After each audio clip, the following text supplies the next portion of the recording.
Yun. So meron tayong check ngayon. Not turning on, pero charging. Acer Aspire E5575 series mga kaibigan. Let's do this. So ang suspect ko dito, hopefully wag nabasa or hindi nabasa, no? I guess check natin kung sa keyboard lang, no? Kasi may problema na rin daw eh. Binigyan na rin tayo ni client ng hint. Baka sa keyboard ang problema. So testing natin.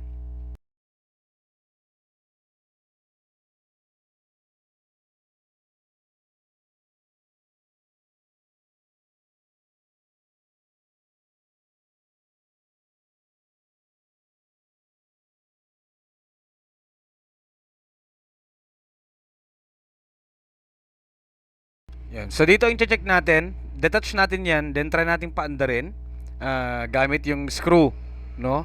Either nasa left or right kasi 'yan. I think kadalasan nasa right naman 'yan eh. Parang pagdudugtungin lang natin yung dalawang pins na nasa dulo using screw. So, detach lang natin 'to, yung kanyang keyboard.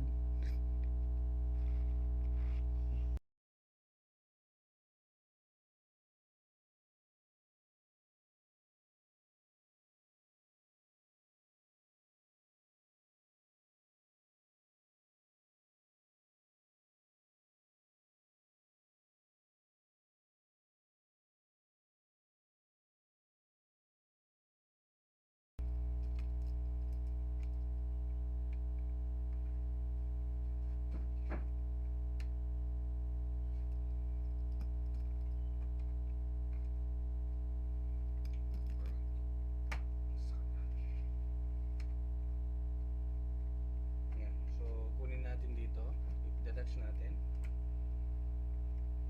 And then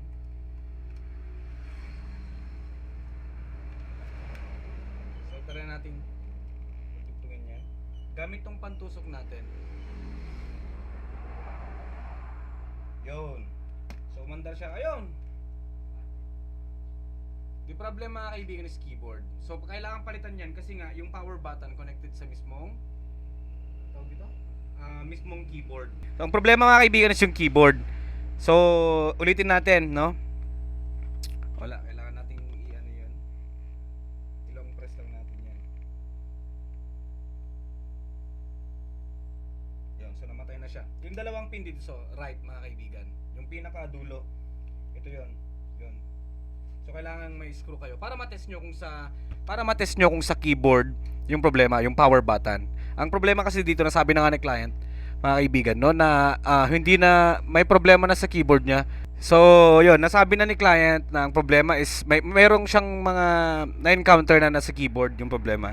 So, to test if sa keyboard o sa power button na yung problema niya, ito, i-detach yung keyboard and then tusukin yung dalawang pin sa gilid gamit ang screw. Parang magko-combine lang sila, mga kaibigan. So, katulad dito, umandar na siya. So, no, not turning on siya. Keyboard ang problema niya. Kaya kailangan palitan yan. I-orderan na naman natin yan.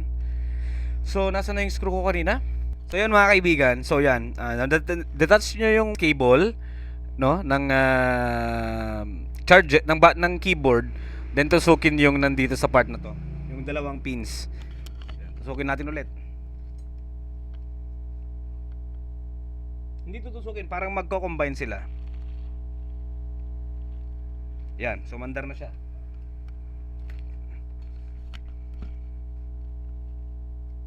So, keyboard problem.